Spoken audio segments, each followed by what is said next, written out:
नमस्कार। बहुत स्वागत है आप सभी दर्शकों का मकर राशि के लिए सूर्य राशि परिवर्तन के इस वीडियो में। ये 5 कार्य तो सिद्ध होंगे ही 17 सितंबर से 17 अक्टूबर 2025। जी हाँ, समस्त चराचर जगत को जीवन देने वाले, सभी प्राणियों के जीवन में उजाला लाने वाले, आत्मा, पिता, आत्मबल और आत्मविश्वास के कारक भगवान भुवन भास्कर सूर्यदेव 17 सितंबर को कन्या राशि में गोचर कर चुके हैं और 17 अक्टूबर तक कन्या राशि में ही गोचर करेंगे। सूर्य का ये गोचर बेहद महत्वपूर्ण है क्योंकि एक तरफ सूर्य केतु के माया जाल से बाहर आ चुके हैं, दूसरी तरफ सूर्य शनि का समसप्तक दृष्टि संबंध बन रहा है। सूर्य की दृष्टि शनि पर पड़ने से शनि द्वारा फैलाए गए अंधकार से तो राहत मिलेगी ही, सूर्य के प्रकाश का संचरण भी हमारे जीवन पर होगा। तो सूर्य राशि परिवर्तन का मकर राशि के जातकों के जीवन पर क्या प्रभाव पड़ेगा, इसी का विश्लेषण करेंगे इस वीडियो में। ये विश्लेषण आपकी चंद्र राशि के आधार पर किया जा रहा है और वीडियो के अंत में मैं आपको सूर्यदेव के उपाय भी बताऊंगा। तो ये है मकर राशि के जातकों की कुंडली। सूर्यदेव का गोचर आपकी कुंडली के नवम भाव भाग्य के भाव में है और यहाँ पर सूर्य बुध का बुधादित्य राजयोग बन रहा है। शनिदेव का गोचर कुंडली के तीसरे भाव में है और शनि वक्री अवस्था में गोचर कर रहे हैं। शनि सूर्य का समसप्तक दृष्टि संबंध बन रहा है। शनि की दृष्टि सूर्य पर और सूर्य की दृष्टि शनि पर पड़ रही है। शनि क्या है? शनि है अंधकार, जबकि सूर्य है प्रकाश। शनि है आलस्य, सूर्य है निरंतर कर्म के कारक। शनि है रोग, सूर्य है आरोग्य के कारक। शनि दुखों के कारक हैं, सूर्य दुखों का नाश करते हैं। तो एक माह तक 17 सितंबर से 17 अक्टूबर तक सूर्य बुध और शनि के समसप्तक दृष्टि संबंध का प्रभाव आपके जीवन पर पड़ेगा। तो क्या क्या लाभ मिलेंगे? सबसे पहले शनि तीसरे भाव में है। तीसरे भाव से संबंधित जो अंधेरा आपके जीवन में छाया हुआ है उसे सूर्य समाप्त करेंगे। तीसरा भाव आपकी कम्युनिकेशन पावर का होता है। आपके जीवन में शनि की 7.5 गतिमान थी। 7.5 भले ही समाप्त हो गई, लेकिन उसके बाद भी शनि आपको अच्छा फल देने की स्थिति में नहीं आ पाए और इस समय तो वक्री हो रहे हैं, वक्री अवस्था में गोचर कर रहे हैं। तो आपकी कम्युनिकेशन पावर में जो कमी आई उसे सूर्य दूर करेंगे। क्या कमी आई और किस तरह की कमी आई?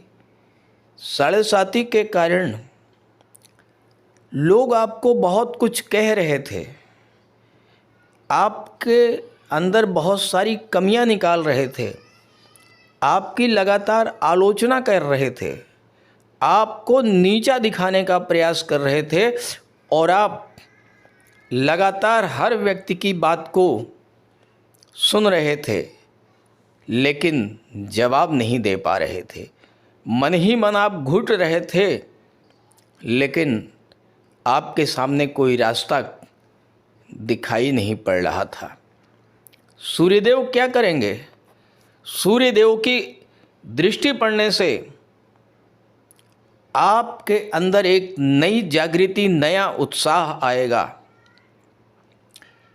वाणी में एक नया ओज, नया तेज होगा और आप अब तक जो कुछ आपको कहा गया और आप चुपचाप सुनते रहे, अब आप उसका प्रतिकार करेंगे। जोरदार शब्दों में आप अपनी बात को रखेंगे, लोग आपकी बात को सुनेंगे आपकी अहमियत को महसूस करेंगे और वही लोग जो कल तक आपको नीचा दिखाने का प्रयास कर रहे थे, वही लोग आपके सामने नतमस्तक होंगे। इतनी क्षमता सूर्यदेव आपके अंदर उत्पन्न कर देंगे। 11वें धन भाव के भी स्वामी हैं शुक्र, शनि, और शनि वक्री होने के कारण, शनि की 7.5 होने के कारण, शनि राहु के पिशाच योग के कारण आपकी आर्थिक स्थिति में जितनी गिरावट आई, आपकी आर्थिक स्थिति जितनी खराब हुई और लगातार आप आर्थिक संकट को झेलते रहे हैं, सूर्यदेव का प्रभाव जब शनि पर पड़ेगा तो धन भाव के भी शुभ फल आपको मिलेंगे। आपकी आर्थिक समस्याएं दूर होंगी। सूर्य का प्रकाश शनि पर पड़ने से शनि से संबंधित जो भी भाव हैं, उन भावों के अशुभ फलों में कमी आएगी और शुभ फल मिलने शुरू होंगे। आपकी वाणी, दूसरा भाव वाणी का होता है, आपकी वाणी अत्यंत ओजमयी होगी और आप अपनी वाणी के बल पर अपने बहुत से कार्य सिद्ध करने की स्थिति में होंगे सूर्य के इस गोचर में। सूर्य के साथ बुध भी हैं, बुध भाग्येश बनते हैं। सूर्य का बल जब बुध को प्राप्त होगा तो आपकी भाग्योन्नति होगी।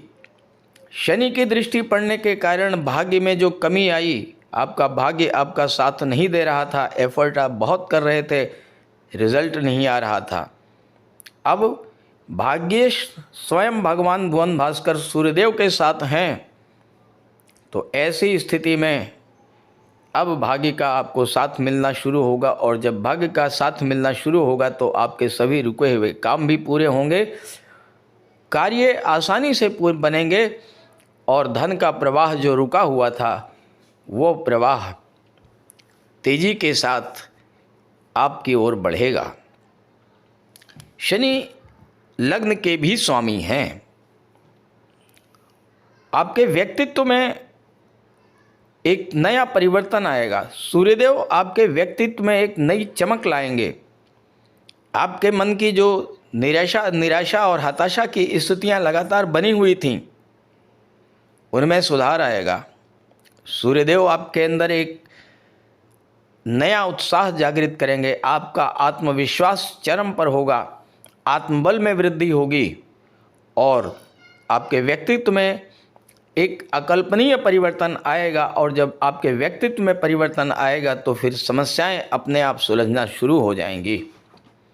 सूर्य आपने देखा होगा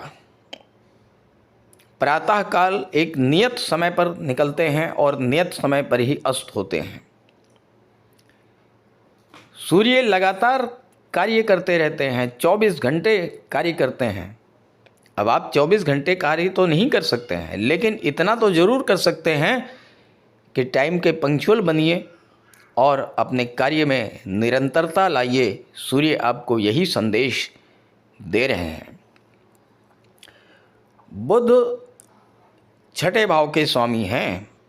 छठा भाव नौकरी का होता है और वो जातक जो नौकरी के लिए प्रयासरत थे, सूर्य बुध का बुधादित्य राजयोग भाग्य भाव में बनने से भाग्य का साथ मिलेगा और नौकरी की दिशा में किए जा रहे आपके प्रयासों को बल मिलेगा और कहीं न कहीं ज़्यादा संभावना इस बात की है कि आपको विदेशों में कोई जॉब मिले, क्योंकि इस समय आपकी गोचर कुंडली में देवगुरु छठे भाव में गोचर कर रहे हैं, 12वें भाव के स्वामी हैं और 12वें भाव पर गुरु की दृष्टि है।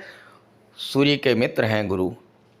इस समय किसी विदेशी कंपनी, किसी मल्टीनेशनल कंपनी में आपको जॉब मिलने का भी बहुत अच्छा योग बन रहा है। मंगल आपकी कुंडली के 10वें भाव में गोचर कर रहे हैं और मंगल की दृष्टि कुंडली के चौथे भाव पर पड़ रही है। मकर राशि शनि की राशि है और जो जातक रियल इस्टेट से संबंधित कार्य कर रहे थे और वहाँ पर उनको सफलता नहीं मिल रही थी, पैसा फंसा हुआ था, काम आगे नहीं बढ़ रहा था, बिजनेस ठप हो रहा था, सूर्य, मंगल और गुरु तीनों ही मजबूत स्थिति में, अच्छी स्थिति में हैं।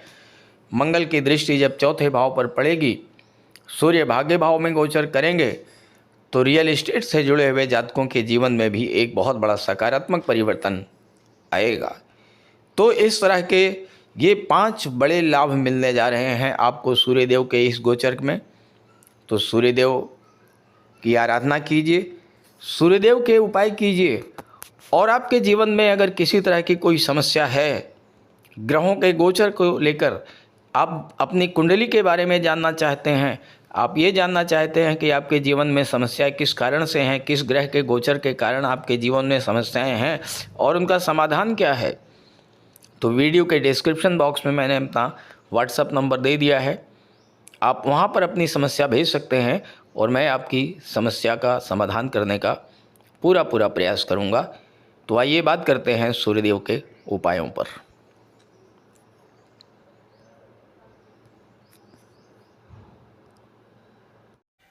सूर्यदेव को प्रसन्न करने का सबसे बड़ा उपाय है प्रातःकाल सूर्योदय से 1 घंटे के भीतर स्नान ध्यान से निवृत्त होकर के एक तांबे के जल में तांबे के लोटे में जल, गंगा जल, अक्षत, रोली, लाल चंदन और लाल पुष्प ये मिला करके सूर्यदेव को जल अर्पित कीजिए। 3 बार में जल अर्पित कीजिए और ओम सूर्याय नमः का जाप करते रहिए। इसके बाद एक लाल आसन पर बैठ जाइए और गायत्री मंत्र का जाप कीजिए। सूर्य पिता के कारक होते हैं। अपने पिता का सम्मान कीजिए, पिता का आशीर्वाद प्राप्त कीजिए। भूल करके भी अपने पिता का अपमान मत कीजिए। अगर आप कर सकें तो रविवार को व्रत रखें, सूर्यदेव को जल अर्पित करें और लाल रंग के वस्त्र, गुड़ या चने की दाल का दान करें। पीले रंग के वस्त्र धारण करें और पीले रंग के ही खाद्य पदार्थों का सेवन करें। भगवान विष्णु की पूजा करें। जब भी घर से बाहर जाएं, थोड़ा सा मीठा खाकर उसके ऊपर पानी पीकर घर से बाहर निकलें। आदित्य हृदय स्तोत्र का पाठ करें और गायत्री मंत्र का जाप करें।